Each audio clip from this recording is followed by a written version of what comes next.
ज़रा सोचिए आप एक एयरपोर्ट पर हैं और वहाँ एक आदमी आता है जिसका पासपोर्ट एक ऐसे देश का है जो दुनिया के किसी भी मैप पर एग्जिस्ट ही नहीं करता।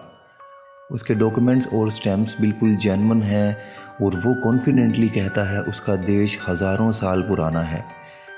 तो आखिरकार ये कैसे मुमकिन है? क्या वो एक टाइम ट्रैवलर था या फिर वो किसी पैरेलल यूनिवर्स से आया था या ये एक बहुत बड़ी चाल थी?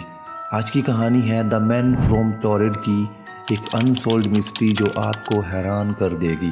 दोस्तों, ये कहानी शुरू होती है जुलाई 1954 में टोक्यो के हामडा एयरपोर्ट पर। एक आदमी अराइवल काउंटर पर अपना पासपोर्ट देता है। पासपोर्ट एक देश का है जिसका नाम है टोरंटो, लेकिन जैसे ही इमिग्रेशन ऑफिसर पासपोर्ट चेक करते हैं उनके होश उड़ जाते हैं। टोरंटो नाम का देश दुनिया के किसी भी मैप पर एग्जिस्ट ही नहीं करता। अब एयरपोर्ट के स्टाफ के लिए ये समझना ज़रूरी था कि उसके पासपोर्ट और उसके डॉक्यूमेंट्स कहीं फेक तो नहीं। उसके पासपोर्ट और डॉक्यूमेंट्स पर जो भी स्टैम्प्स थे वो बिल्कुल ओरिजिनल लग रहे थे। उसके पास मल्टीपल करेंसीज थी जो अलग अलग कंट्रीज़ की थी। लेकिन सबसे अजीब बात ये थी कि उसका कहना था कि टोरंटो एक रियल कंट्री है और वो एग्जिस्ट करती है। ऑफिशियल्स ने उससे पूछा कि टोरंटो कहाँ है। उसने कॉन्फिडेंटली बताया कि टोरंटो स्पेन और फ्रांस के बीच एक जगह पर है, लेकिन जब मैप्स दिखाया गया तो उसने अंडोरा की जगह पॉइंट किया। उसका कहना था कि अंडोरा का नाम गलत है, ये जगह असल में टोरंटो कहलाई जाती है। ऑफिसर्स ने उससे कई घंटों तक सवाल जवाब किया, लेकिन उसके आंसर्स कॉन्स्टेंटली एक ही स्टोरी रिपीट कर रहे थे। उसने ये भी कहा कि उसका देश टोरंटो हज़ारों सालों से एग्जिस्ट करता है और वो उस देश का एक जेन्युइन सिटीज़न है।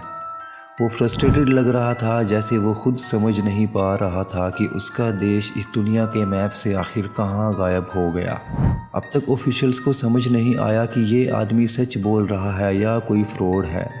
इसलिए उसको एक होटल के रूम में ठहराया गया और कुछ गार्ड्स को पहरे के लिए बाहर रख दिया गया। उसके डॉक्यूमेंट्स और बिलोंगिंग्स भी कस्टडी में लिए गए और पुलिस और एयरपोर्ट स्टाफ के मुताबिक सब कुछ सिक्योर्ड था। लेकिन अगले दिन सुबह जो हुआ उसने सबको हैरान कर दिया।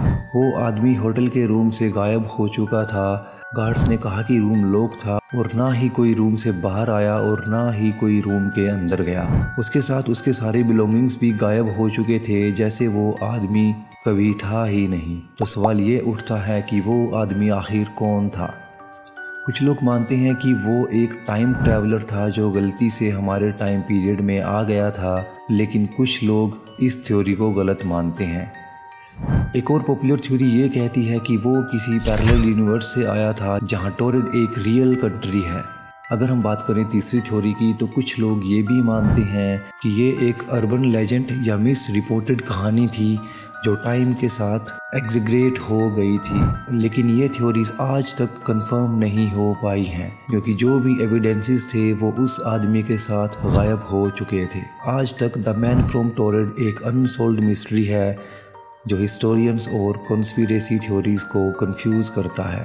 तो क्या वो सच में किसी और दुनिया से आया था या ये एक इलेबोरेट होक्स था?